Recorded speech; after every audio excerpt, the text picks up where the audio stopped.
Good afternoon. Welcome back from lunch. Hopefully, for those of you here, you enjoyed it. We are at the Governor's Workforce Development Summit 2021, and now we're about to begin our post-lunch sessions, but we're going to start first with our special keynote speaker who's in from Washington, D.C. He's the CEO of the National Association of Workforce Boards, the NAWB, which leads really the charge for all the workforce boards around the country, more than 500, and sort of is the mothership, if you will, and really speaks and advocates on their behalf up on the Hill to all the people who are in charge of making sure there's enough funding out there to ensure citizens all over the country get the services and needs that are required in order to find meaningful employment. Now, Ron Painter is that CEO, and I met Ron when he started on the job in 2009, and talk about being thrown into the fire. If you remember 2009, that was the beginning of the recession.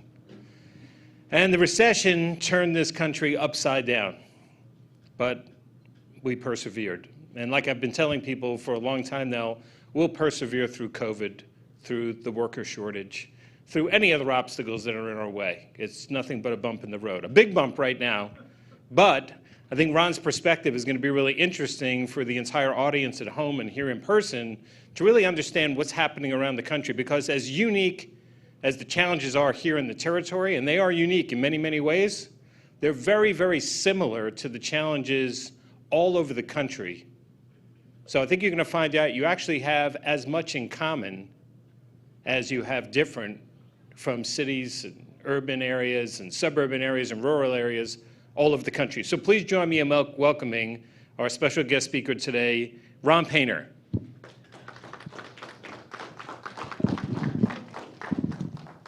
Thanks, Mike. Good afternoon. It is great to be here. I want to thank Governor Bryan, and I want to thank Ms. Boyce and all the crew from the Virgin Island Workforce Development Board for being here today. Somebody was asking me, what are you traveling to the Virgin Islands for? And I said, any governor who actually understands what workforce development is about, has a passion for it, I'm going to be there. I'm going to be there because I want to support what they're talking about. I think we are in. And the other thing I wanted to dispel was that if you thought you were going to come and sit down with an expert, I got to dispel that rumor. What I want to talk to you about today are observations, stuff that sticks in my mind as I've had the pleasure, to Mike's point, of traveling the country. You know, there are days when I deal with Capitol Hill and with official Washington that are quite frustrating. You know, there are other days that are really, really cool. I've gotten to see how we build Boeing aircraft and how we build Airbus and how we build robotic surgeons, Da Vinci. So it's really been interesting, and it's really been fascinating to see this world of skills that we display in the U.S. labor force. And so I'm here to make some observations. I think the first observation that I want to make is that these are really amazingly complex times, I think. We get a lot of questions, you know, all the way from like, what's going to happen in the recovery? Where are we going to be? How's this going to look? To a lot of questions frequently about where's the workforce? We thought we wouldn't have this problem of having vacancies and no applicants, you know, because we have jobs and we're coming out of the pandemic, and we're still. One of the reports that I watch on a regular basis is called the JOLT report, Job Openings and Labor Turnover Report, produced by the Bureau of Labor Statistics, BLS. And one of the interesting things to me in the JOLT report is that we hit 10 million vacancies in the U.S. labor market in the last report. 10 million vacancies. And yet we have millions of long-term unemployed. So I think we're seeing a couple phenomenons. Yesterday somebody asked me after the session, said they were I guess kind of shy because they asked me after the session, what the heck is going on?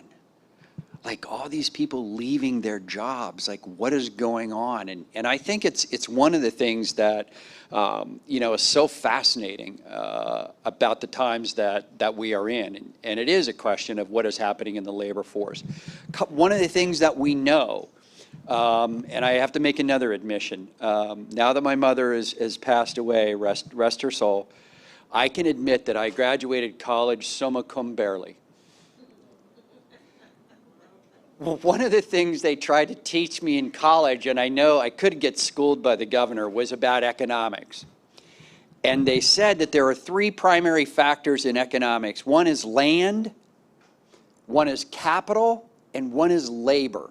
And for a long time, land, where it was located, I worked for a while for the mayor of the city of Pittsburgh. A lot of conversation around where is a project going to go. A new company wants to come to Pittsburgh. Where are we going to locate them? So a lot of conversation around land, a lot of conversation around capital. Do we have the money for the infrastructure? Do we have the money to attract them for what they need to do? We're in the age now where that third factor, talent is ruling the world. Companies are not only going around the world to locate, they're going around the world to find talent. And the pandemic taught us something. We did a project, our annual forum, we call it the forum, our annual meeting, was in June, and part of our tech crew was in Dubai. So not only have we figured out how to do things virtually, we have figured out how to reach around the world for the technical capacity we need to do that. I was joking earlier today that a lot of the meetings now, virtually all of the meetings on Capitol Hill are done virtually. It's pretty rare you get a face-to-face meeting, so I don't know why I just can't hang out down here on the beach and do my work. Because the governor yesterday was saying we need more people. You need more people in the Virgin Islands. So I want you to know that I'm gonna volunteer. I think one of the things that we're also talking about in D.C. is a lot of conversation about what's called the BIF. I love D.C. because everything's got to be an acronym, and you got to figure out what is a really good acronym. But it's the bipartisan infrastructure bill. And one of the things that we spend a lot of time pointing out to folks is, we can design it. We can design amazing buildings. We can design, one of the jobs that I had, how many of you have ever worked on a political campaign? Right? Sometimes you get paid and sometimes you don't, depending on the contribution flow. So I worked on a congressional campaign, but one of the things I actually did to pay the bills was work on a sewer project. And my job at that project was we got these really cool blueprints from the central office, but we were in the field.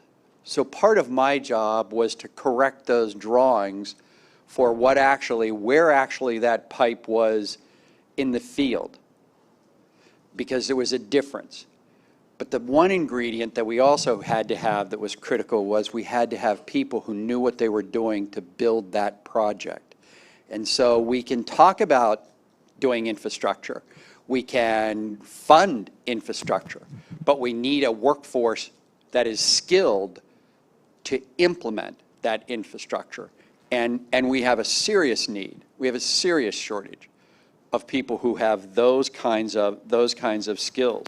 So we hope that in the reconciliation bill and in some of the legislation that Congress is considering, that we're going to get our due with regard to workforce development and workforce funding.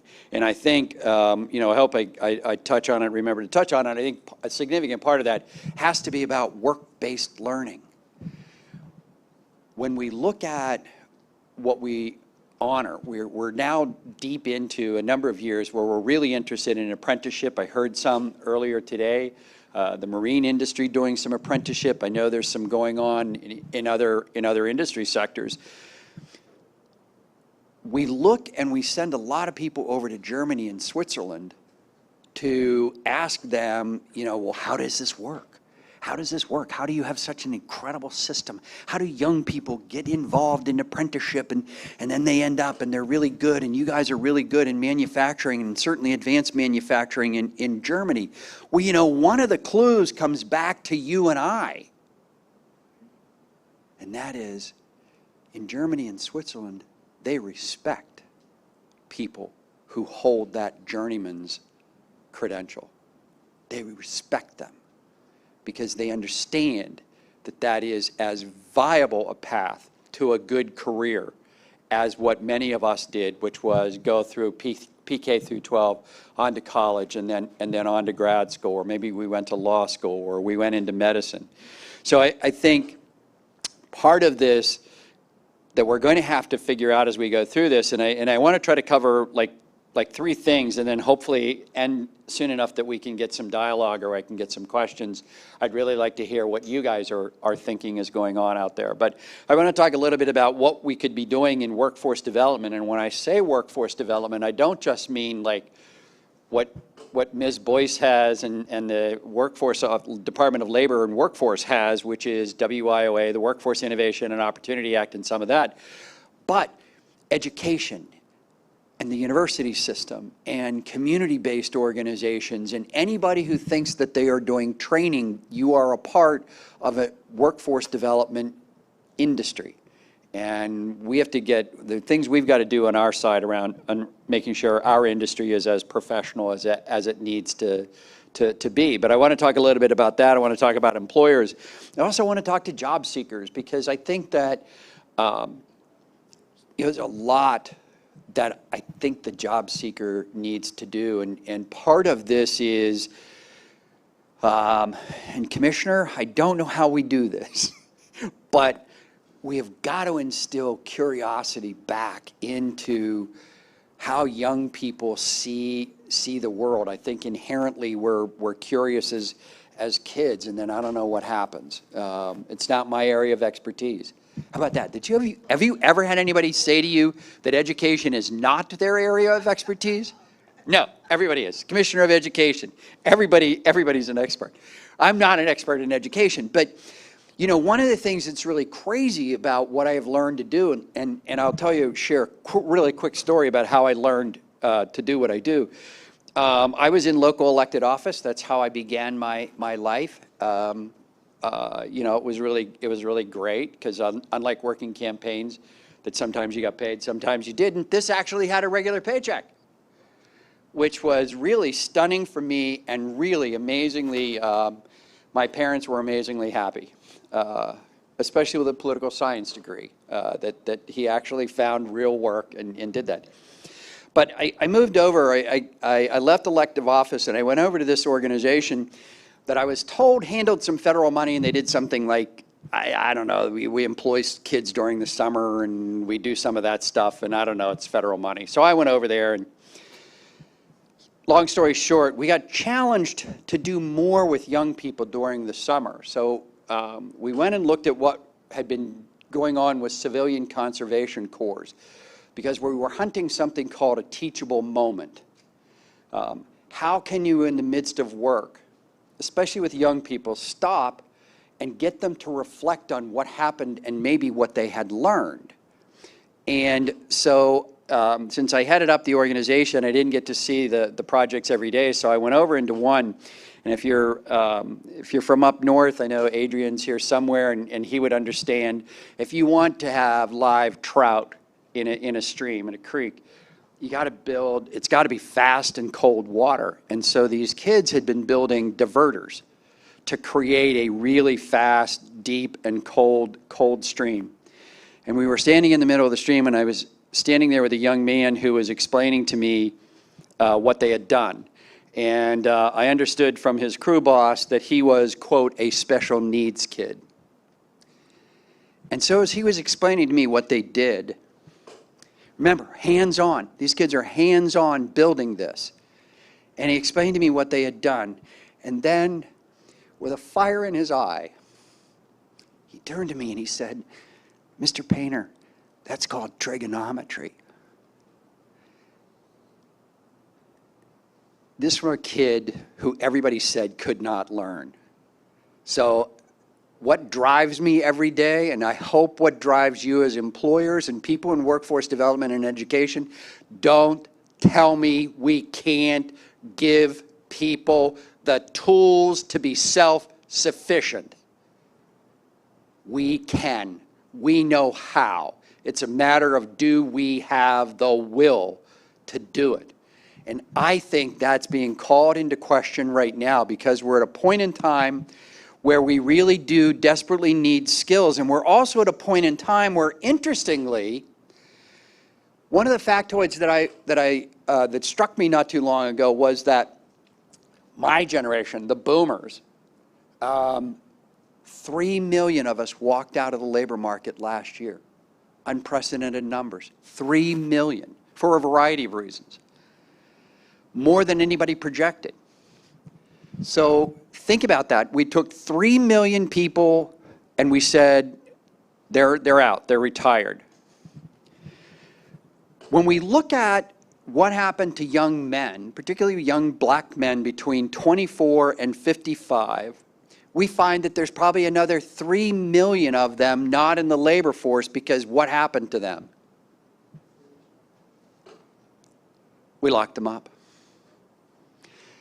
And we continue to look at them as ex-cons or returning citizens or people impacted by the justice system. And if we look at those numbers and we look at the labor force participation rate, which is the lowest it's been since we started to measure it, I have news for you as employers. Yeah, there's opportunity out there. There's opportunity for you to look at populations that you probably have bypassed in the past, because guess what? The next time that I'm told we're going to get balance in the number of people who leave the labor force and the number who come into the labor force is when today's third graders come into the labor force. Third grade. Now, I was never very good in math as well, but if they're in third grade today, that tells me we've probably got a decade before they are firmly in the labor force. So guess what, employers? The labor force that you see is the labor force you have. And we have got to figure out a better way to engage them. So as you're looking at a job applicant and you're thinking next, there aren't a whole lot of next there. So the tools that we have, on-the-job training, apprenticeship, incumbent worker training, internships, the kinds of things we can do with career and tech education in partnership with the PK through 12 system, we're going to have to do, because that is your labor force. I would suggest, I can't say you have to, because you know my dad always used to say, yeah, shoulda, coulda, woulda. I'm going to suggest that instead of seeing that person impacted by the justice system as that's the first thing you see, maybe what you ought to see is somebody who can be skilled, who would be dedicated, who would be an excellent employee, but happens to have or did have interaction with the justice system. We're going to have to look at, and many companies are today, they're setting aside that position description that says, hey, you got to have 14 years of higher education to do this job, and by the way, there's only 3 buttons that you need to push because it does everything else. But you still got to have those 14 years of college. A lot of companies are setting that aside, saying, well, wait a minute, why do they need that? Like, there are credentials that matter. I heard that in the maritime discussion, that credentials matter in that industry. Well, they're starting to matter in other industries. We do a lot of work with AWS, with Google, with CompTIA, and with tech companies. And in the tech world, it's the credential that matters. So they're looking for, do you have that cloud certification from AWS? Do you have that from Google? So I think we have got to develop partnerships. And I know for the employer who's trying to get a product out on Friday, who's trying to deliver a service, that trying to think about how do I onboard somebody How do I do that? I don't have the time, I don't have the expertise, but you've got to reach out, you got to have partners. We have got to pull this together between the education system, between workforce development, community and faith-based organizations and what we're doing. Because we have got to figure out how we get young people to better understand the world of work, but we've also got to do a better job of engaging them. One of the projects that I really liked that I saw was up in Rochester, Minnesota, where the Mayo Clinic worked with the local workforce board to develop what they called a boot camp. And the idea was there were plenty of opportunities. If you're familiar with the Mayo complex in Minnesota, there are tons and tons of job opportunities. People were interested in that. It's good wages, good benefits, good opportunity. But then they realized, oh, blood. If I work at a hospital, there's blood, and there is other stuff, which we will not go into, because you all just had lunch. But so they developed this boot camp, and the idea was to get people in who thought that they were interested in healthcare because of maybe for all of the reasons about wages and benefits and everything else, but to give them an idea of what healthcare really was all about. And Mayo brought their turnover rate down by double digits because people had an opportunity to experience what was going to happen. And I think about projects like Spirit Aerosystems in Wichita, Kansas, and with Airbus down in Mobile, Alabama. They are intimately involved with the career and tech education system at their schools. They are intimately involved with the workforce development board in doing externships and doing internships and doing on-the-job training and doing apprenticeships, because we have to figure out better ways to engage. For job seekers, I think the governor said it very well. You've got to seize the opportunity. They are out there. The world is looking for skills, and you have the opportunity. We have never had more learning options and opportunities presented to us ever, I think, in our history because of the internet. There are hundreds and thousands of courses out there. There are phenomenal institutions that have online learning that you can take advantage of, and I think we need to take an advantage.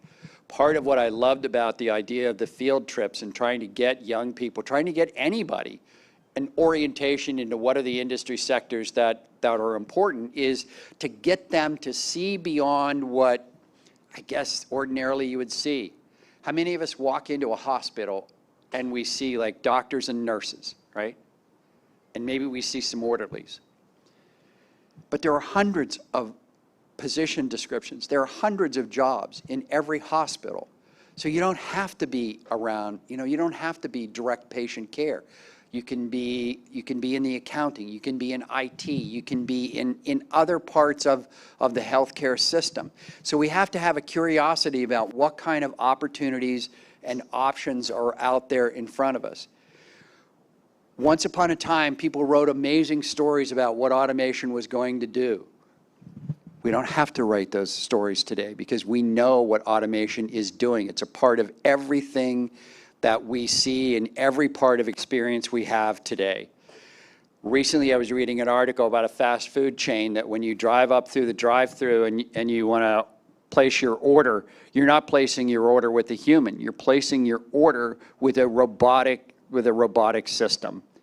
So labor intense, being replaced by automation.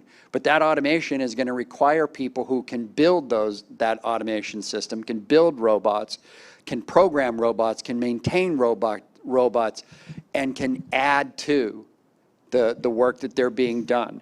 Workers need to accept that they're going to have to continuously learn. We have all done it. We just don't say we have. How many of you in the course of your career have had to learn a new piece of software? Right? We're going to 2 new automated software systems, and I'm about as lost as anybody can be lost in those systems. So I'm going to be going back to school, when I get back with staff, to teach me how to use our new systems. I think as employers, we're going to have to do things like like I was really encouraged to hear the Department of Labor has done, and that is bring in focus groups. Sit down and ask the job seeker, sit down and talk to the employer. We're going to have to do that with this younger generation because their values aren't my values in terms of, like, you know, my son always said, you work crazy hours. I'd never work those hours. And that's his values. He has an incredible work-life balance in his life that I envy, that I just am so jealous of. So I got to understand his world. I got to understand he's very productive. He's very smart. And so are the young people that work for us. And I'm going to guess so are the young people that work for you. They're amazingly smart, but they just do things differently. They work differently. We're going to have to embrace that because we are in a sea change of change. And I think the only thing that I can, that I'll leave you with, and I think we have time for some Q&A. That I want to get to Q&A or comments is that for employers, really for education providers, for workforce development professionals, we're going to have to develop organizations that are amazingly agile, that as the skill needs of the businesses and industries on the islands change, we're going to have to rapidly change as well. And so we're going to have to fight to make sure, and we do that on a very regular basis on Capitol Hill and with official Washington, around regulations that we think hamper our ability at the local level to be amazingly flexible and to do what we need to do to make sure we take advantage of the opportunities. So I'm going to say, we've got to learn that. We've got to seize the opportunities that are in front of us. Again, as my father used to say, shoulda, coulda, woulda. But you're here now. You made the decision you made, and now get on with it. I think we're going to have to work our way through where we are in terms of the labor force. There are a lot of changes, a lot of things to think about, but I'm going to encourage you, Department of Labor here, community faith-based organizations, education, got to figure out that partnership because that is the future. Partnerships are the future for us with regard to workforce development and the labor force. So again, I want to express my appreciation to be here. I hope you seize the opportunity because you have people who are willing to make changes in how we deliver education, in how we deliver workforce development. So I hope you all, both job seekers and employers, take advantage of that opportunity. So Mike, I want to thank you as well. And do we have time for a couple questions or comments or anybody? At least the water bottles are small, so if they want to throw them, it's not amazingly dangerous. Anybody got a question or a comment? I can't see real well, so shout out. Okay. Hi. I'm Lynn Knight, and I was honored to be part of the U.S. Chamber of Commerce's Talent Pipeline Management Project. We developed TPM, and I really think that's a great system where you essentially do a forecast of what jobs are going to be in demand and then try to align all the pieces. It's always seemed to me the really big thing that we don't do well is career counseling. Knowing what the jobs are coming out to be, what the demands are, what the in-demand skills are. Why aren't we doing more counseling to get people to get into those jobs and get ready for those jobs? I mean, as a country, we're more like a be all you want to be country, and that was always the slogan. But I think it should be, I think we should do more coaching. Do you know, as you've traveled around the country, have you seen anywhere that's really a good example of good career counseling and coaching in their talent pipeline? Yeah, let me say in general, Lynn, and then that's a really, really good point. I want to give a shout out to the U.S. Chamber. We're doing a lot of work with Jason and the crew over there, not only on the talent pipeline management, but also on something called talent finance. How do we develop alternative ways to finance short-term skill development? Pell doesn't cover what we do in terms of short-term development. I think in terms of career counseling, like, are there places that are doing it well? Yeah, I think, you have a project here on the, I know on the island, Jobs for American Graduates. I think they do a very good job of working with the PK through 12 system. One of the changes that we're seeking in the Workforce Innovation and Opportunity Act is up for reauthorization.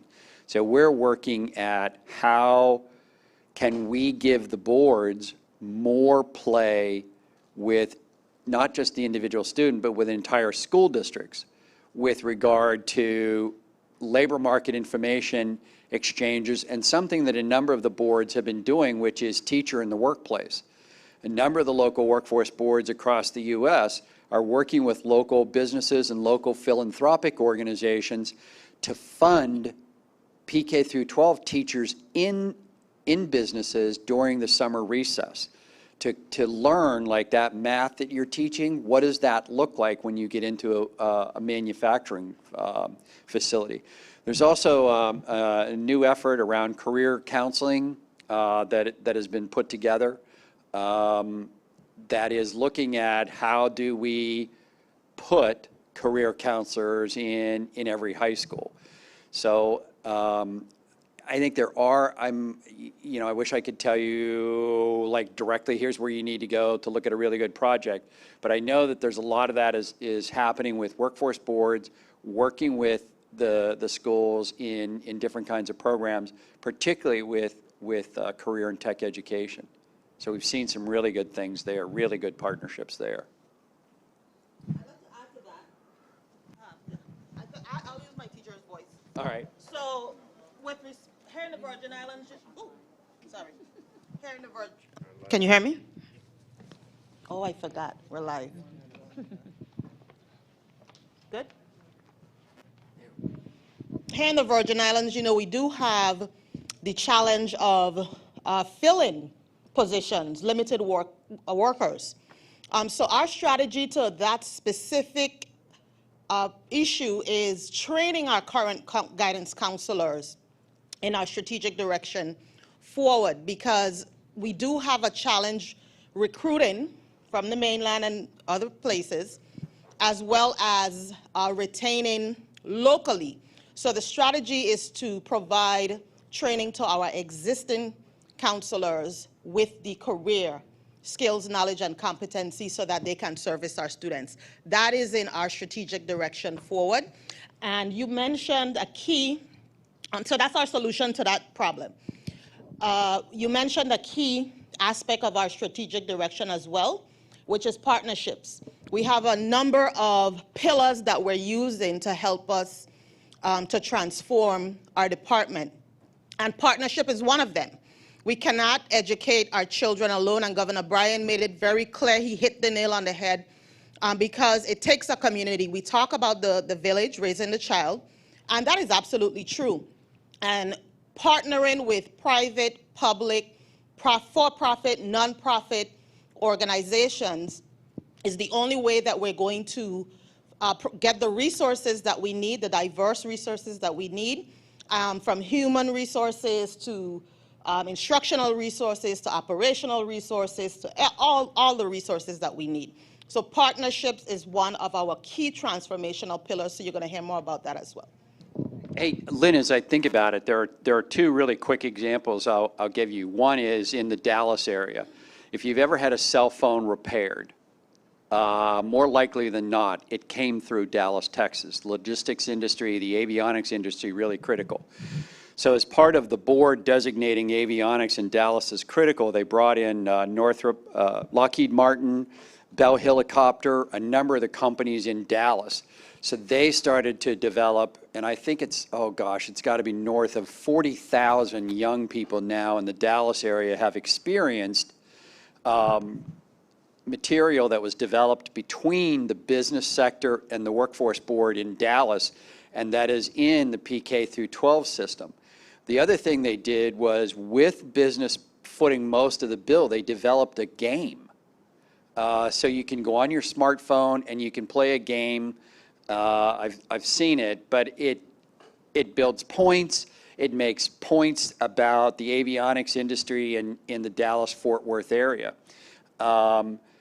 And now business regularly convenes those conversations. They do an entire marketing campaign between the industry and the workforce board and the schools in the Dallas area. The second one is in San Diego. Qualcomm does a really crazy good job around bringing in particularly young women in workshops to show them that they can do technology. They can do technology. So they build like quick technology things. The workforce board works with them and not only does assessments around what kind of interest or skills you have, but they also do like poster-sized boards about what the pay rates are for tech jobs in the San Diego area. So the motivation for, again, particularly young women is to come in and see that they can be a part of technology and then look over and see, hey, those people in technology make some good money. I think that's what I want to do. So I think those are two examples to me of where the partnership between like the workforce board, the chamber, and business has really produced amazing results. If you ever get a chance and you're in the San Diego area, go to one of the Qualcomm projects with the kids. It is really too cool to be a part of. Any other quick? I'm looking at Mike. Any other quick questions? Yes. By the way, my mother was a teacher, and I really feel awfully bad about my educational career. Maybe that's a part of it. Would it be doing penance? I mean, is that part of like? Yes. Good afternoon, Stacy Shaw from the office of Senator Alma Francis Heiliger. Hi, Stacy. Hi, thank you for being here. You mentioned earlier the Workforce Innovation and Opportunity Act. In your expertise and in your travels, are there any legislative or other governmental initiatives across the country post the enactment of the Opportunity Act that could be utilized here to further address the workforce challenges that we're facing in the Virgin Islands? Yeah, it's a great question, because one of the things that we are seeing is that there are, of late, there are far more state initiatives and local initiatives around workforce development. So probably the grandfather of that is in Boston. If you're building something, I think more than 100,000 square feet or renovating, there's a tag onto the building permit. That goes into a training fund. That is used for the folks in Boston. I know the Commonwealth of Pennsylvania has had about $10 million that they dedicated toward forming industry partnerships, the formation and the management of industry sector partnerships. I know that Minnesota has state money into it. Probably and this will surprise everybody in the room, probably the gorilla of state funding, if you will, is California, that commits $250 million of general revenue money toward workforce development in California.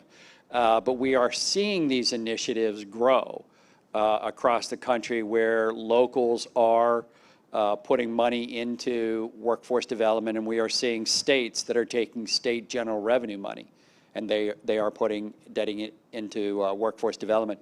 The state of Maryland, the legislature has directed $75 million of their ARP money to workforce development, and we are seeing that across the country, in Tampa, in Houston, in parts of California, where some of that ARP money is being used for workforce development in really pretty flexible ways compared to sometimes you run into the regulations with WIOA. So yeah, there are examples across the country. We're working with the Council of State Legislators on some projects that they're looking at around what are called skill accounts. Probably, I know our conversations, one of the other cool things I get to do is talk to some of my colleagues around the world, and really interesting conversations with my colleagues in Singapore. Every adult in Singapore gets a skill account, and the first flush of that money was not really focused. It was just to get us accustomed to going back to school. So, what we took wasn't as critical as the fact that we were taking some kind of online course or we were taking some additional learning. Now it's more directed toward how does that impact your career. So they're using skill accounts. We spend in the U.S. less GDP percentage than anybody in the world around skill development. And I don't know, and somehow we're surprised we have skill shortages. But there are some examples around the world. I'm happy. I know that Sonia, I know that Mike has my contact information. If you want some more information, you're more than welcome to contact me. Again, oh, we got one more question? Okay. Where is it? We're good? All right. Again, my sincere thanks for all of the hospitality that you have all shown me. It's been a pleasure for me to spend a couple of days with you all, and I certainly wouldn't refuse an invitation to to come back. And my thanks to Mike, a good friend, somebody I've learned a lot from in this business as we've sort of mucked about it all together, I guess, right? All right. Again, thank you very much. Appreciate it. Thank you for making the trip down here to the beautiful U.S. Virgin Islands. It's his first trip here, and now he's leaving tomorrow. So within the next 24 hours, he's got to find the best beef pate. He's got to have some peanut punch. He's got to get some wahoo. He's got a lot to do in 24 hours. But we thank you for making the trip and enlightening us all. Ron has a great perspective because he's at a national level. So he's allowed to share information that we might not ordinarily learn about. So we thank you for that. It's 1:30 now, so the concurrent workshops are beginning. If you look at your agenda, there's several places you can go, or you could stay right here for the next workshop. So enjoy those, and that'll run from 1:30 to 2:30. Okay, thank you.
Good afternoon. I'm Adrienne Williams, Octalin Director of the Office of Disaster Recovery, and I am just pleased to be flanked by a number of our subject matter experts for our discussion this afternoon on recruitment incentives and upskilling, and also making sure how do we know how does workforce development align with economic development. And we have an unprecedented opportunity here in the territory where we have over $8 billion plus of funds coming in to be able to essentially rebuild the entire Virgin Islands, from 5 healthcare facilities or 43 educational facilities, not to mention roads and other public buildings.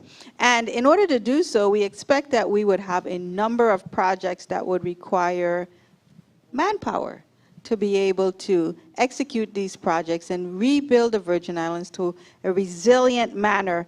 And you know, we want to talk today about what does that actually mean. We did some research, and also FEMA funded the study by RAND that talked about what does all this money coming into the territory, what does this actually means?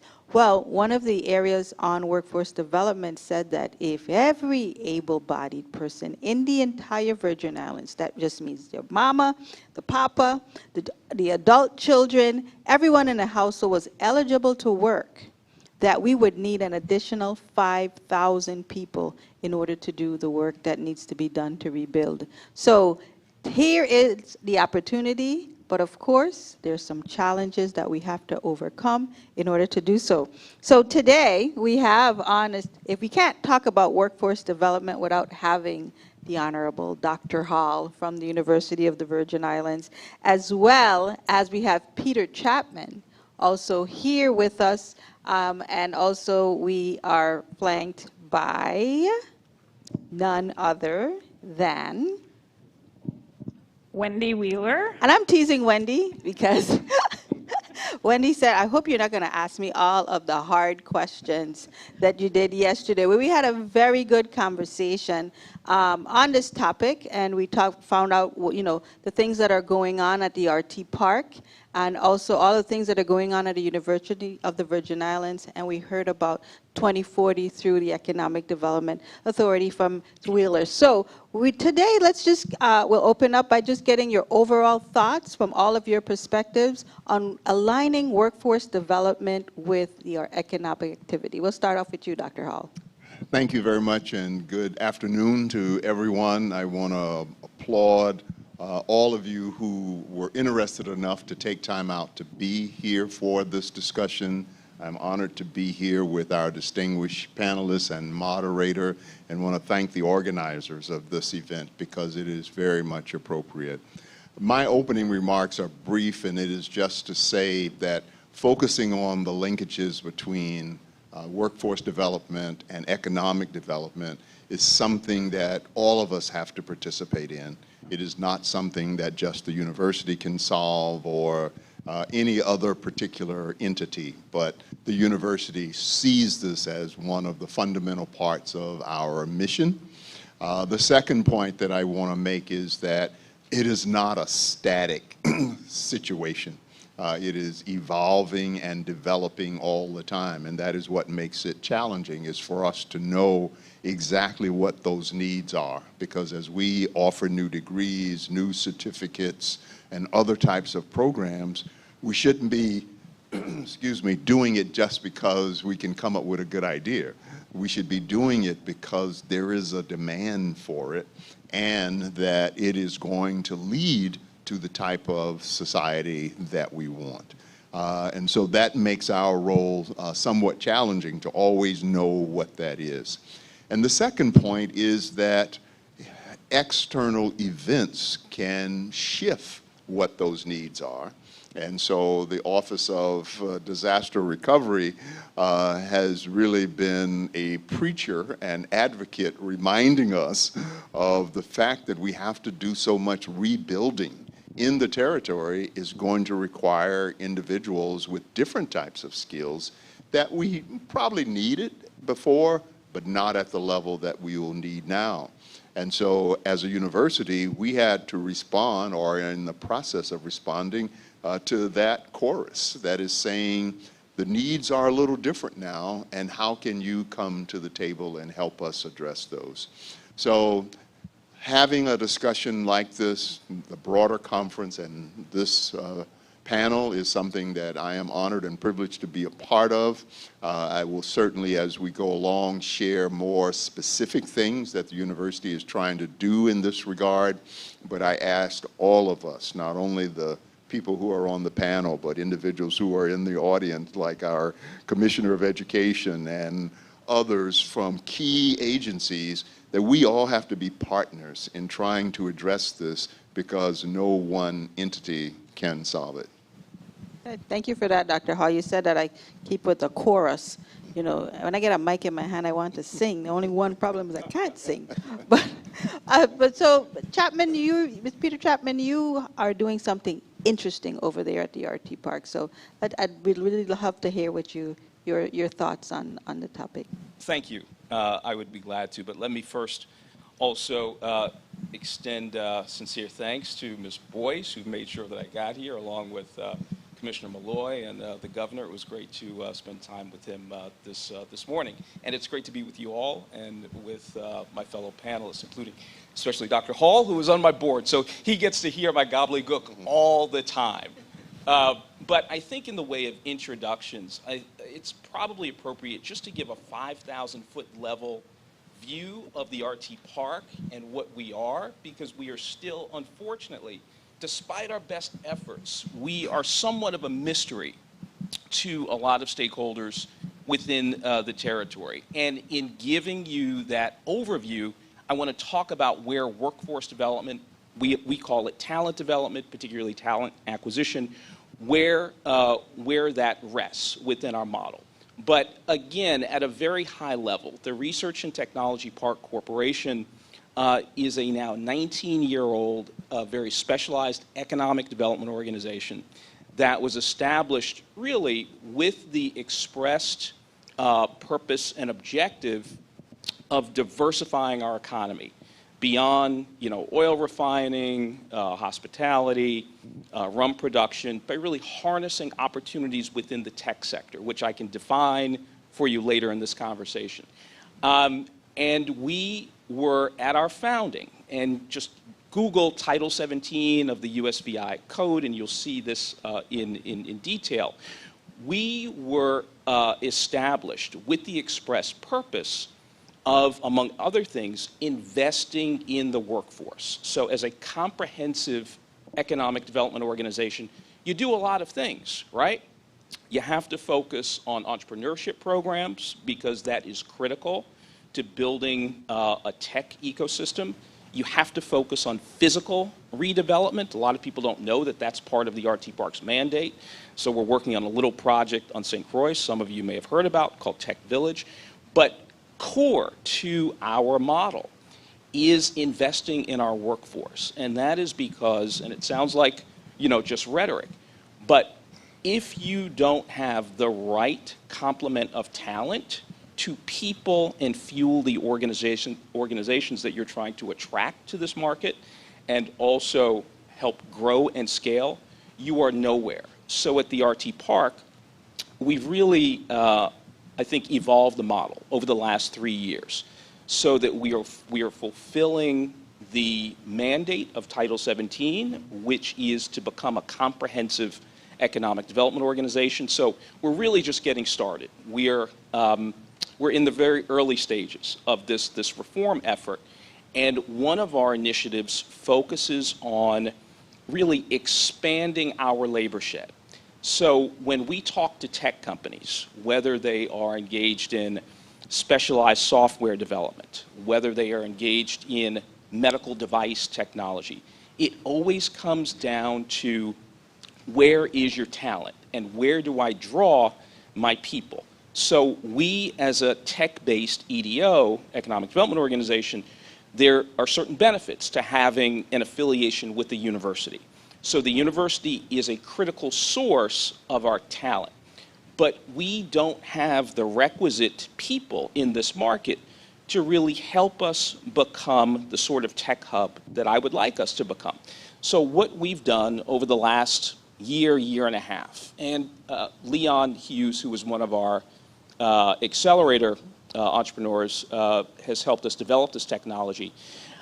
So we've created a platform that we call Vista Plus. And the microsite address is www.vistaplus, just as it sounds, VISTAPLUS.VI. And it is an online portal that connects job seekers to people throughout the Virgin Islands diaspora, whether they are here, whether they are in the United States, continental United States, whether they are in Europe, whether they are on the African continent.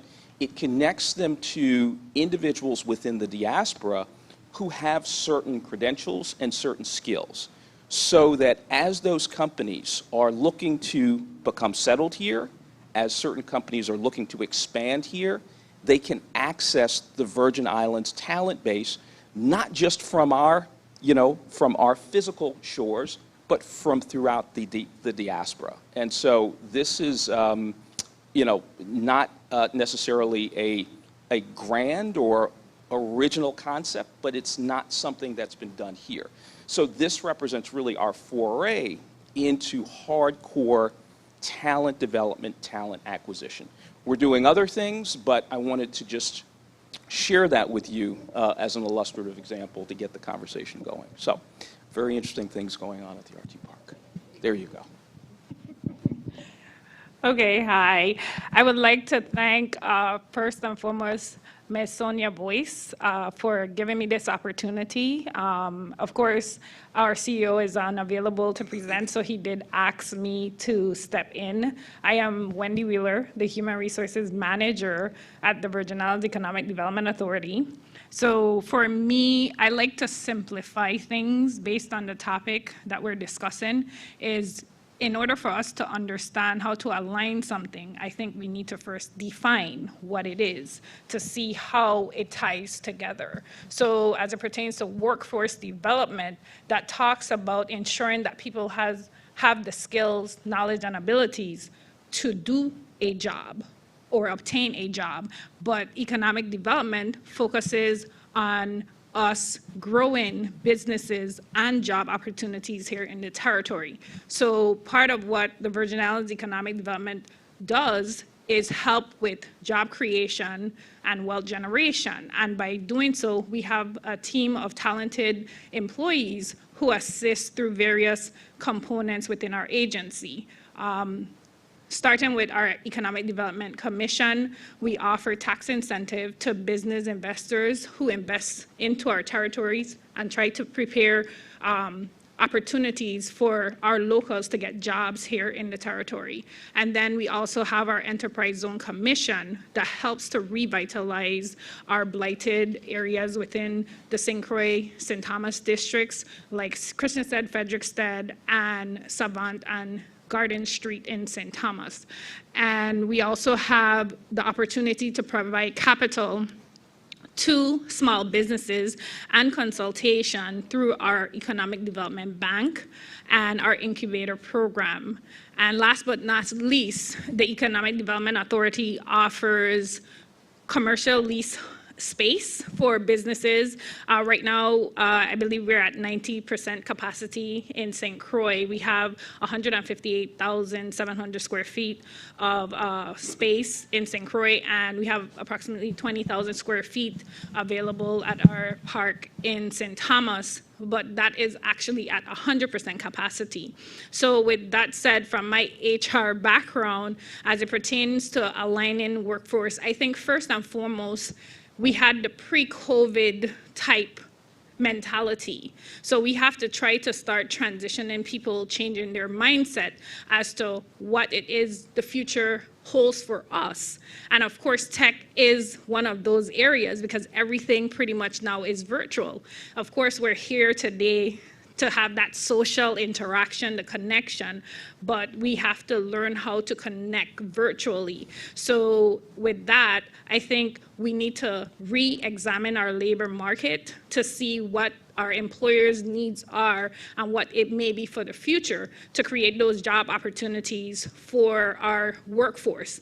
And once we do that, we also have to reevaluate the program offerings that we have to see if it's something that we can continue doing or something we need to revamp or something we need to do away with so we can keep up with the times. And then I think another approach that we need to take into consideration is that approach of coordinating like a two-generational type program. So we're reaching out, as Adrienne mentioned, we're reaching out to parents, children, so that two-generational approach would allow parents to come to the workforce, Department of Labor training, and know that there is child care services that are available so that they can focus on their education without having to worry about who's going to take care of my child, or having that high quality education that's available to children at an early age. So I think in order for us to align the workforce with economic development, we definitely have to start by reevaluating our labor market first and foremost, and then do the training, and then we track the outcome.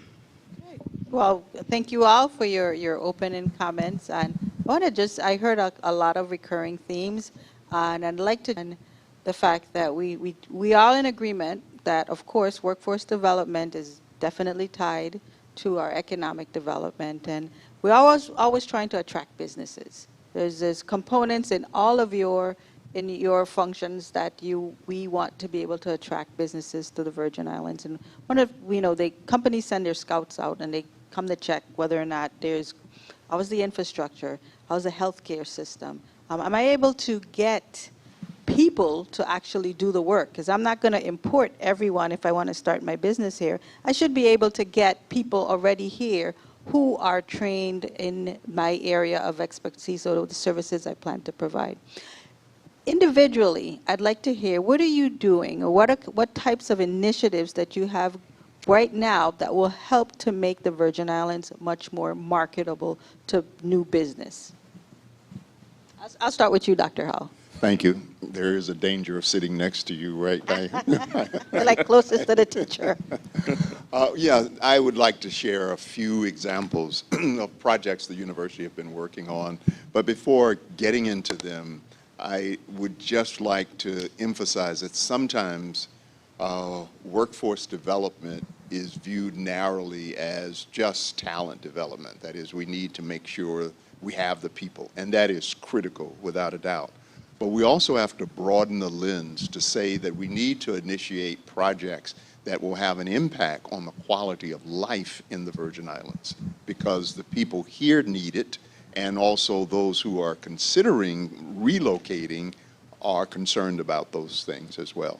So clearly all of you know we've been working on developing a medical school for quite a number of years. We've made tremendous progress towards that. We are not quite there yet, but we are closer than we've ever been.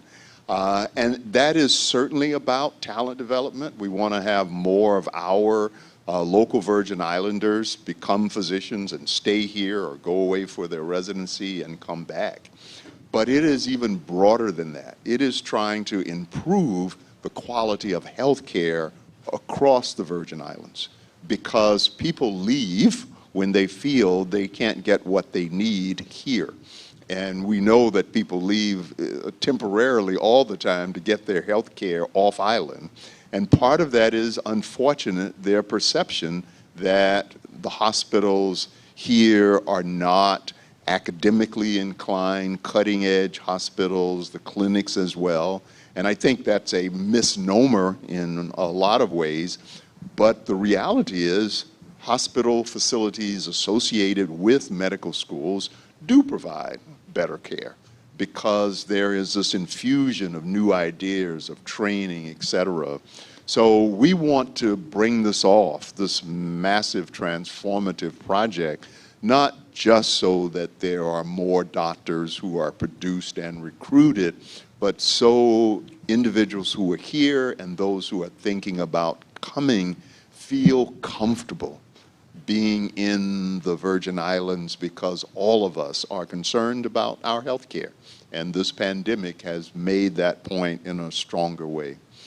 Another project, we have been able to now add agriculture academic degrees to our curriculum. And part of the reason there is to, again, not just have talent development, but to say we need to be producing those individuals who are going to lead this industry, which is so critical to the future of the Virgin Islands. We import 97% of the food products that we consume. And we are an island, isolated. And so food security, food sovereignty, as it's labeled, is central to our viability and sustainability. So our hope is that having a greater focus, a greater academic focus on the field of agriculture will allow us to achieve the goals that are in Vision 2040 of reducing that 97% down by 30% at least. But who's going to do it? Who are the individuals who are going to move into that industry and move into it not seeing agriculture in the traditional way, though that is important, but understanding the role that technology plays in agricultural production, understanding the role that of seeing agriculture in a broader business development perspective. So that's another project. And the final one I will talk about is that of data science. We have, for a number of years, been producing outstanding mathematicians, statisticians, et cetera. But the feedback I started receiving a few years ago from EDC companies was that they needed individuals who were specifically trained in data science because they needed those skills, and not just in one area of business, but across the various fields. And so we are now moving towards having a data science degree. We have a certificate program. We've hired some faculty members. We did a major partnership with Microsoft this summer of doing a data science camp, and we plan to continue to build on that. So part of it is talent development and responding to what companies are asking for, but another part of it is stepping back and saying, how do we improve the quality of life for people who live in the Virgin Islands so it is a magnet to keep people here, and it's a magnet to draw individuals who are not here. I did hear some work that you're doing towards for food development. I didn't know after COVID, we all started our little gardens and everything.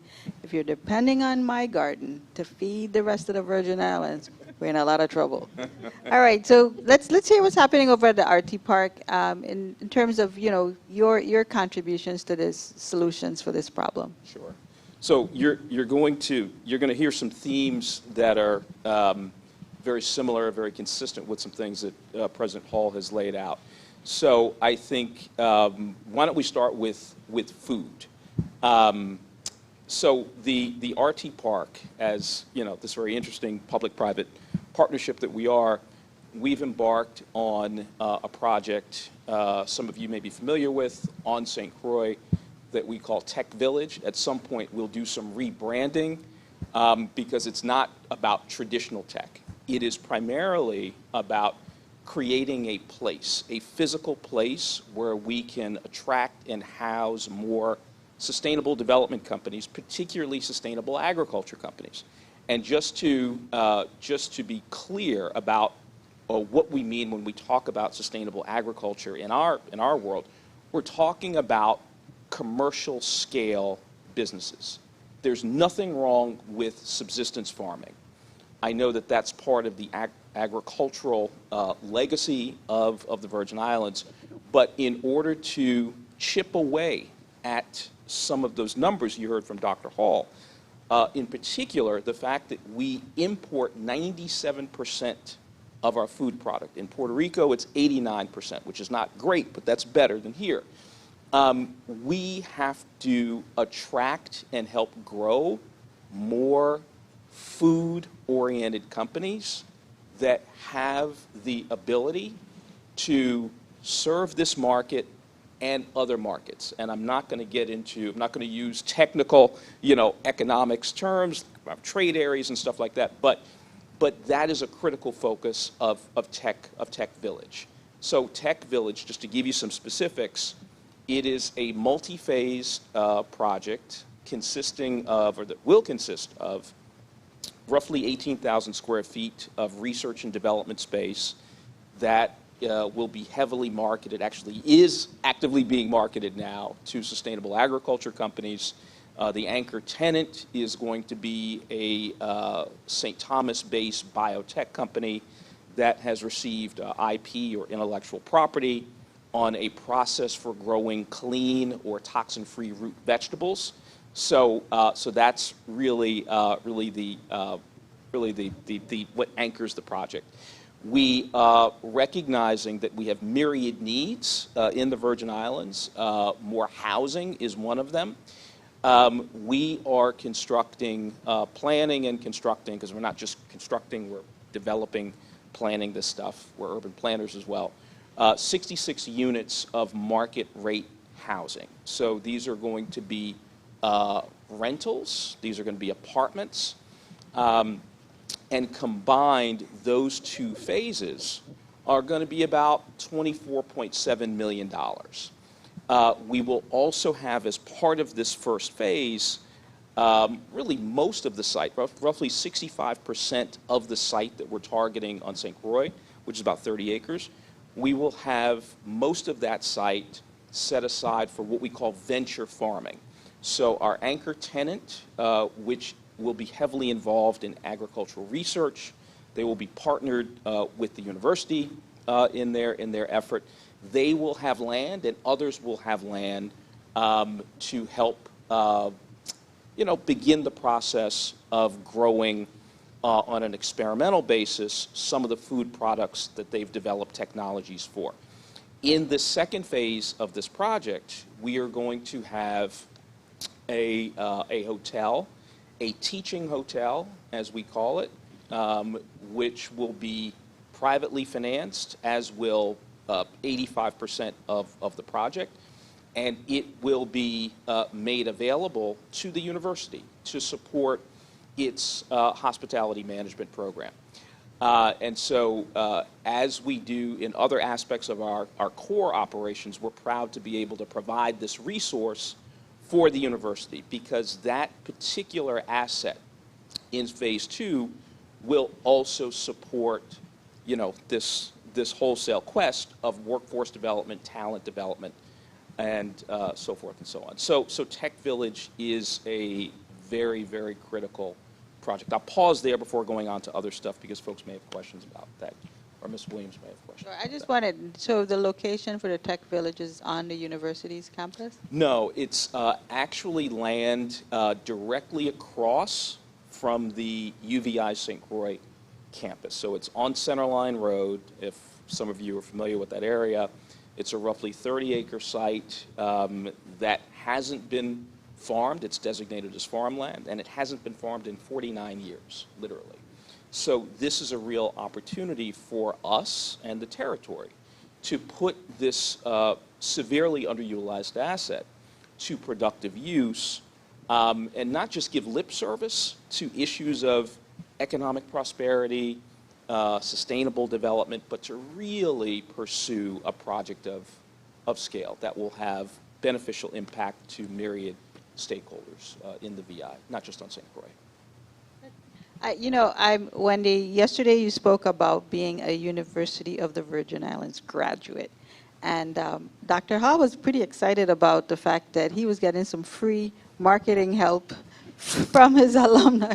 But, we want to look at how the university, where do you see, you're in human resources, and we know that there are a lot more jobs out there than we actually have qualified people for. So talk about what the experience is, and what do you see as some of the gaps that need to be closed in order for us to be able to provide everyone employment who would like it? Okay, so from my experience being a student at the University of the Virgin Islands, business major, of course, accounting, yeah, different majors, yeah. What I realized is that there's opportunity at the university. I started off as a work-study student, and then I had my internship in my program. But what I realized during that time was a lot of those employers would give me filing to do, or it wouldn't be something like what I'm trying to see, where I try to see myself. It was more busy work. So I took the initiative and spoke to the supervisor, and I was like, I did not go to college to learn to file. I need something that is challenging for me. And they took that and ran with it. So I started coordinating trainings, doing different things. But what I realized is that there was nobody really checking in to see if the employers are actually tooling us with the skills we definitely need for the real world. Because of course, what you read in books is not always what you experience. So I don't know if the program has changed where internships are more frequent versus like in your last year, or if it has been something that students can work towards reaching out to employers by going through the Career and Placement Center. So I'm not sure how it is now. That was over 20. Don't date yourself. Don't date yourself. So that was one of the issues that I had, but because I took the initiative for myself, because I wanted to ensure that I got as much as I possibly can from the university, I spoke up. And there's a lot of students who don't. And I had a mentor, I had a coach while I was in school that guided me as well, because it became exhausting. So for me, that helped me to persevere, and I am where I am today because of having someone there with me to help me through the program, having the opportunity to work alongside people who heard what I said. They actually listened and made a difference for me to be where I am today. So I heard internships, mentorship, and right now the Virgin Islands is in a very good position. We've received $10 million to put together a Skills for Today program to help prepare folks that are still in need of employment in order to be ready for these jobs that are coming as a result of the recovery. And we've been working. Yesterday is another theme that I thought was very important, was that it's not just the university, it's not just the Economic Development Authority. It's everyone would have to be able to put together a system that will work to do some of those things, to incorporate mentorships, to incorporate opportunities for training. And I know we've talked about a lot of things, including incentives for contractors, that when you finish these programs, you offer the internships, you offer the trainings, you offer the opportunities to apply the trainings that you've actually learned. So, in terms of what the demand is out there, we're having demand across the spectrum. From accountants, you said you're an accountant, and you better be careful. Someone may just reach out to you, because if you're going to manage $8 billion, if you have a financial background, you're actually in great demand. And I know, Ms. Boyce, you're responsible for working on the demand occupation survey for the Virgin Islands to tell us where are the jobs, where are the needs. So when that information comes, how have you been applying that data, Yeah. Dr. Hall? Before answering that question, I want to say to Wendy, I really thought you graduated about 5 years ago, so you didn't. But your declaration was not needed. But you should feel encouraged that in those 5 years, we have attempted to make sure that interns are getting more supervision, One of the reasons is because some of those internships are a product of RT Park companies that they commit to them when they come into the park, and we get an opportunity to indicate to them that they have to provide that supervision, and if we find out they are not, then we can shift from internship to scholarships, et cetera. And we have more companies that are coming wanting those types of relationships. And the thing we stress is that the internship should sometimes lead to something more, that you should see this as like a pathway to hiring some of those individuals at the end. But I digressed. Your question is really important because as a university, we need to be able to always understand what those demands are and how they are changing. And as I said in my opening remarks, I certainly want to thank you for your leadership in bringing together labor, the university, workforce development, to see if we can address those particular needs that are growing out of this reconstruction period that we're in. And those dialogues have made us understand that we have to come to the table with programs in project management, construction management, forensic accounting. We also had conversations about how we can try to recruit the engineers who we have helped train. Unfortunately, we don't have a program on the ground in engineering. We have a 3-2 program. And some of those individuals who go off to engineering colleges don't come back. But we need to be more aggressive now in saying we do need you because of this major reconstruction that is occurring. So I am more than willing to say that sometimes we are focused on degrees and focused on PhD programs and medical schools. But there are times when we need to hear from others that there are more specific types of certificates or special training that is needed. And as a university, we have to be willing to respond. And this collaboration that you have brought together has allowed us to begin to address some of those needs. Yes, and thank you for that, Dr. Hall. I also was enlightened by what the RT Park is doing in terms of the brain drain and how do we stop the brain drain once they graduate from the University of the Virgin Islands. How do we keep them here? How do we bring folks back? I mean, Amina Salim yesterday, your chief of staff, said that you have a database that really tries to identify all of our Virgin Islands talent that are elsewhere. And just talk a little bit about that, because I thought that was really fascinating. Yeah, so that is what Ms. Williams just described is the Vista Plus platform. So again, going back to the tech companies that we work with across a number of very specific sectors or clusters, like medical device technologies, specialized software development, fintech, whatever, cyber security, they cannot attract critical mass of the talent that they need from this local market. So going back really a couple of years ago when we started kind of putting the concept together before we brought our friend Leon Hughes in to help us develop the technology, we said, how can we really redefine and expand our laborship, okay? How do we tap into a talent base that, A, would meet the needs of the companies that we are trying to attract and in some cases help to grow and scale, and how do we identify the right folks, okay?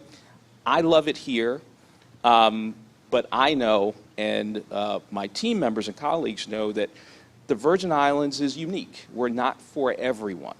And so when we look at how we can really expand our laborship, what represents the lowest hanging fruit? And we decided that maybe it was Virgin Islands expats. And so Virgin Islands expatriates really form the focus of the Vista Plus model that is now in place, is fully operational.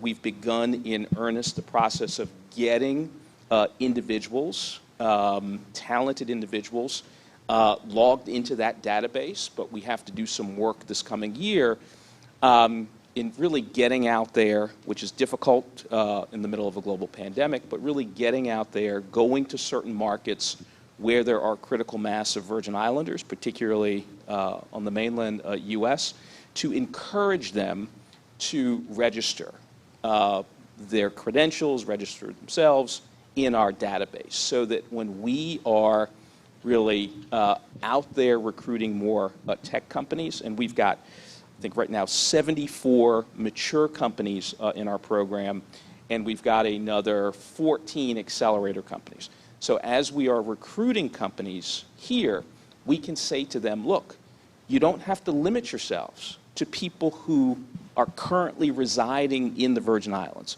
because you have a database replete with individuals who are Virgin Islands expatriates, and they would be interested in coming back to the Virgin Islands for the right opportunity.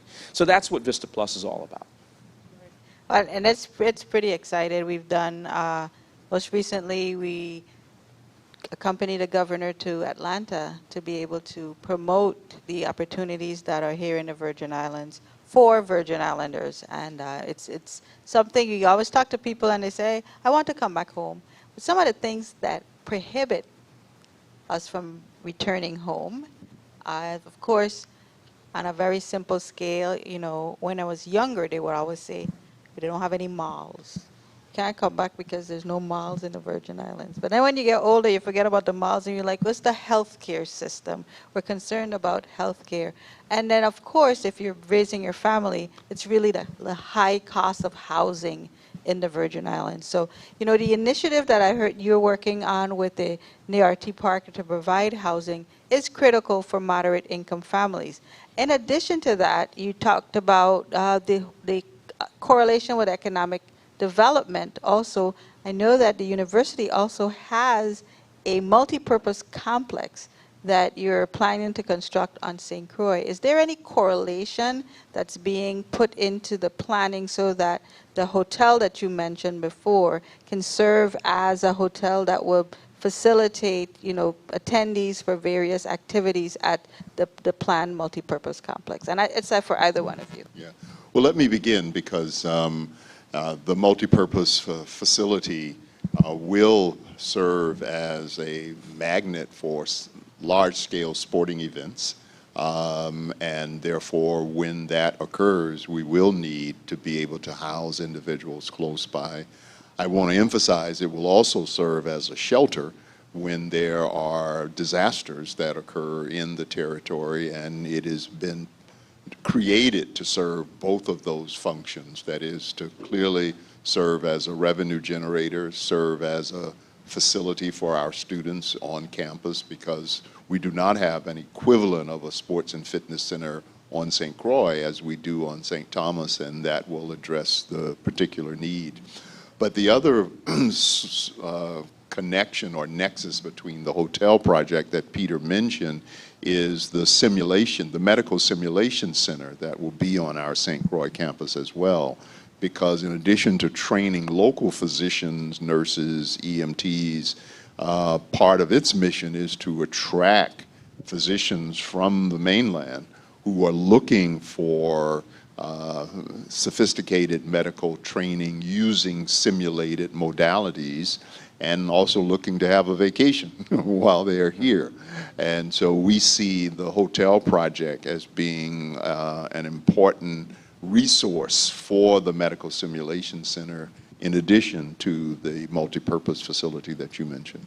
Okay, and I'll get your response, Mr. Chapman, Yeah. to try to take some questions before we wrap up today. Sure. So, so quickly, the hotel, the business hotel, business/teaching hotel envisioned for the second phase, the planning for that asset does take into consideration, you know, certain activities and other assets in the area, including the multipurpose center. Even more significantly is the medical simulation center, as well as the significant numbers of, you know, visitors to the territory, government employees who travel back and forth, because we don't have an adequate number of hotel rooms on the island of St. Croix to accommodate all the demand. Okay. I'd like to just go to the audience now to see if there are any questions on anything that we've discussed so far.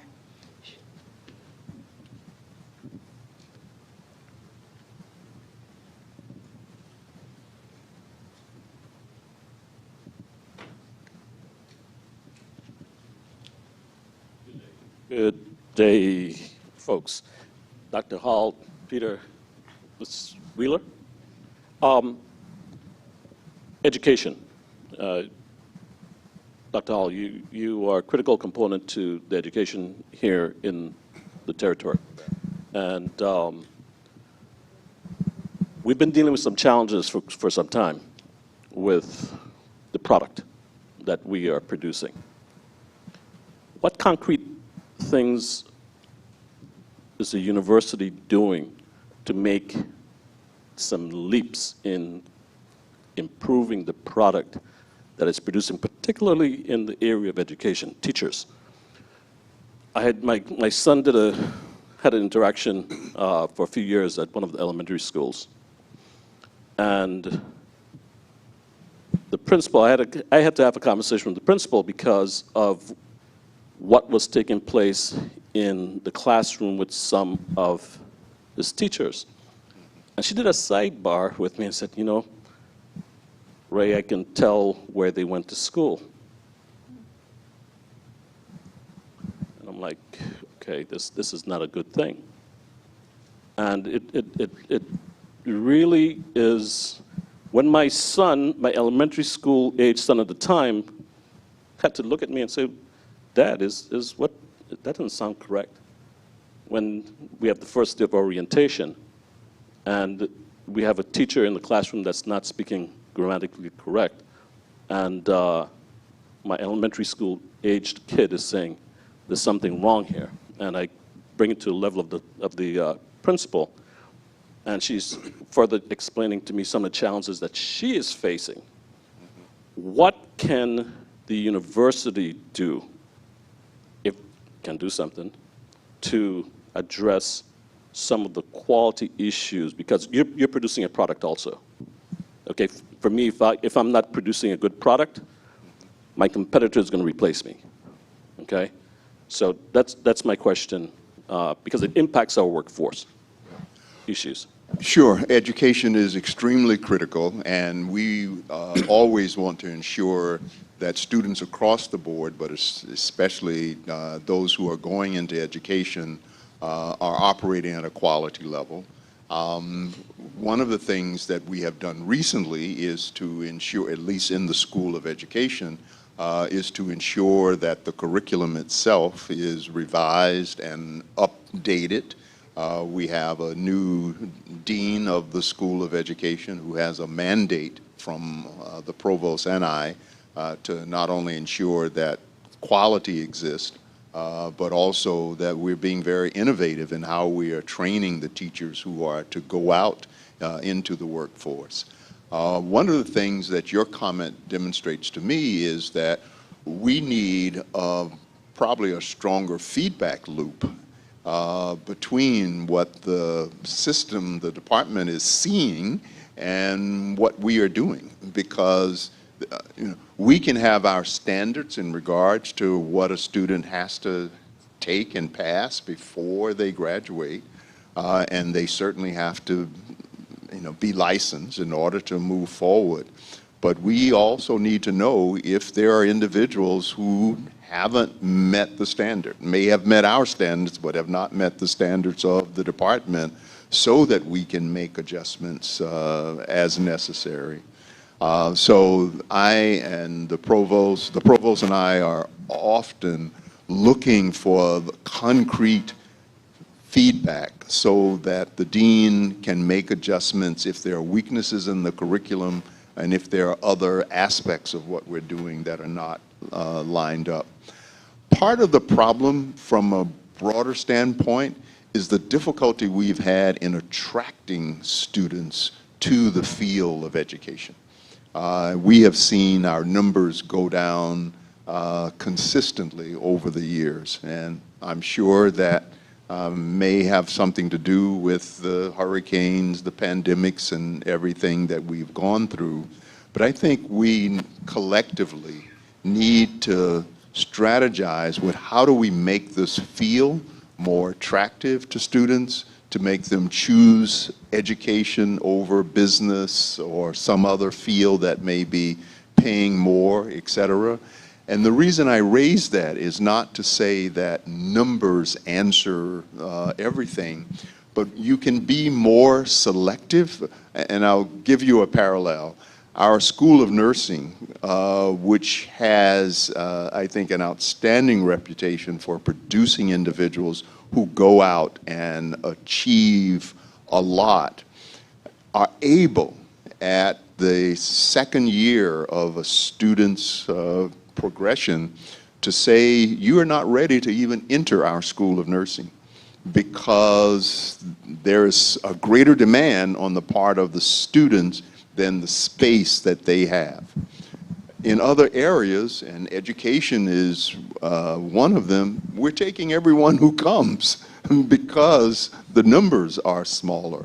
You can be more selective, and I say you can be more demanding when there's a greater demand. And I'm not saying you shouldn't be selective and you shouldn't be demanding all the time, but that is part of the problem. And it's not just a UVI problem, it's a national problem in attracting more individuals to this field. And that, like this workforce development discussion, is one that is going to require all of us to sit to the table together and come up with some answers. Okay, thank you for that. As we can see, the challenges are many, and we'll continue to push forward. There are strategies on the table. COVID has presented us with a number of different challenges that has basically moved the goalposts a little further away from where we are, where success was. I was going to take a quick moment and have you all wrap up very quickly as we have reached the end of our time. Just want to hear your closing thoughts. For me, I think in order for us to align the workforce with our Economic Development Authority, a lot of the presenters that I've heard today spoke about soft skills. I think we need to tie that into the technical skills that we're teaching everyone as it pertains to their emotional intelligence. A lot of people don't really understand what that is, and it has 4 components. It talks about self-awareness. Once you're aware of what you are able to manage, what your triggers are, you'll be able to go to step 2 where you can manage those emotions. So I may have a disagreement with my boss, and if I don't know how to control myself, I may have an outburst. And sometimes that may cause me to lose my job. But if we're able to manage our emotions, manage what triggers us, it will move us into that realm of social awareness, the people around us, knowing different personalities, understanding the people we work with, understanding the leadership styles. So I think all of those things help us to manage conflict. I heard some of the presenters talk about conflict management. There's 5 different conflict management styles. There are assessments for people to understand what style they dominate and what are the other styles. Understanding 12 different leadership styles, because all of us may lead, because we're talking about employees, and we're all employees even if we're managers. And some of the challenges come from management as well, because we're talking about retooling, providing skills to those who need jobs, but we also have to make sure the people who are managing those employees have the skills necessary to ensure that that workforce is being uplifted as well. What I also mentioned yesterday is making sure there's some type of coaching component, mentorship. Not because you're the CEO doesn't mean you can't have a mentor, or doesn't mean that you can't keep uplifting yourself with growing. I keep hearing some of my friends say, what's your next? We always have to look to see what is the next opportunity out there for us. So I think if we keep upgrading ourselves and keep upgrading others around us, I think our territory will be great. And I also think if we, even though we have so many plans, I mean, I looked at the Vision 2040 plan, we have so many plans out there. And they're great opportunities, but I think we need to definitely incorporate that evaluation component. If we don't evaluate, like you mentioned about the teachers, if we don't evaluate how they're doing, we won't be able to change our curriculum. So I think part of what needs to happen too, I'm not sure if it is, but you have peer reviews within your professors to see if the English professor, because you talk about grammatically speaking, you know, and I know as a graduate of the university, you have to pass a computer literacy exam and the English proficiency exam. If you don't pass that, you are not graduating. So I think part of the challenge or part of the task would be to incorporate, if you don't have it already, peer review. You have other professors reviewing or assessing the students as well. And I also, my other suggestion, I guess for the university, is to incorporate personality style assessments, the conflict management style assessment, so that I'm in the HR mode, so that the students can actually formalize who they actually are when they enter the university, understanding their personality, because those personality assessments give you a career path. When I started the university, I was like a nursing major first, and then I switched to business. I didn't really know what I really wanted to do, but I think if that's a tool that's in the beginning of their path to a higher education, I think that should also be incorporated, like how we have the placement tests. I think that's a tool that can be used to help guide them in the right direction. Okay, you'll have Ms. Wheeler for your next planning meeting with the Of course. university. Or have her as our provost. Of your provost. There you go. Here's your next. All right. The good news is that you guys get to wrap up really quickly. Yes, two points. So, so the ability to create a healthy technology-oriented ecosystem does not exist in a vacuum, right? Stating the obvious. So, couple of concluding thoughts. And I say this to public officials every time I have a chance for, meaningful engagement. So we have to invest in STEM education at the secondary school level and perhaps even at the primary school level. If we are only looking at those opportunities through a traditional workforce development, lens through the Department of, it's too late. So we've got to make those investments earlier on in the lives of young Virgin Islanders. And number two, this has been a real challenge for us as a real data-driven economic development organization, and that is the absence of a true comprehensive plan for the territory that links that labor shed analysis with other areas of development, including infrastructure development, land use, housing development, not just affordable housing development. That represents a huge void, but also an opportunity for us that has to be addressed. Thank you for that. I just want to thank all of you for being here. Thanks to our moderator for keeping us on track. And my final point is really to remind all of us that the university does not have all of the answers by any stretch of the imagination, but it is a valuable resource. And that resource only gets better through all of us working together and striving to address the needs of this territory. Workforce development is one of those needs, but we have a myriad of other challenges that we have to try to come to grips with. And once we can do that and have ownership for collectively addressing those, then I think we'll have the type of territory that we all want.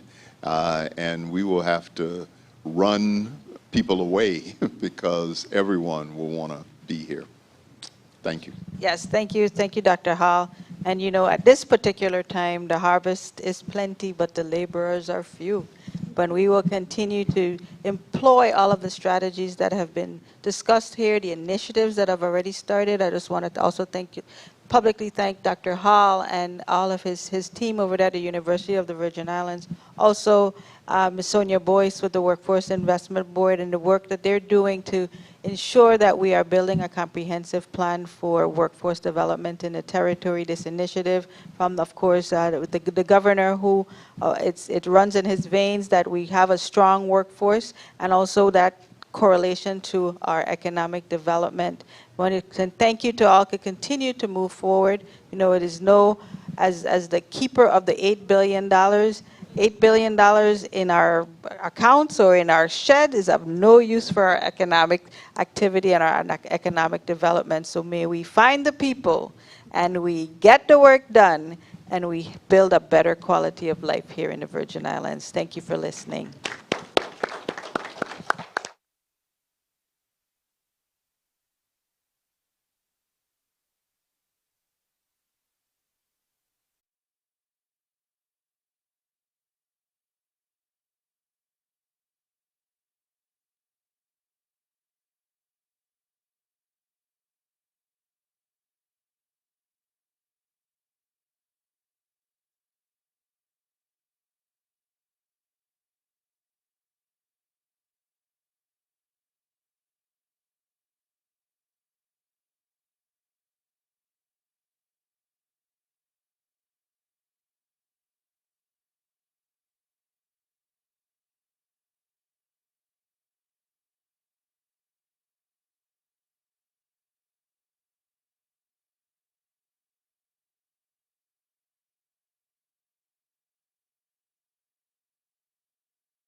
Good afternoon again, everyone. This is Sana Joseph Smith coming to close out today at St. Thomas.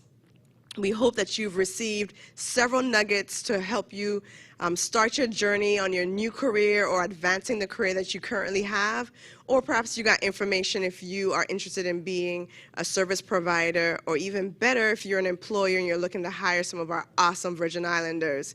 We do have our job fair that's happening from 3 to 5 p.m. The employers are out there. They are ready to interview. They're ready to hire. So make sure you come prepared and ready for that. Don't think that we've forgotten about you, St. John. Get ready. We're coming across on the boat to you from 9 to 1 o'clock tomorrow. And we'll be in St. John sharing some awesome information with you all as well. So thank you. Excuse me? The location in St. John, thank you, is at the legislature building. So please make sure you register, get online to Vital, and the registration is on there. You still have time, so you don't miss out on this opportunity. Seize the moment. Let's go. Have a great afternoon, and we'll see you in St. John.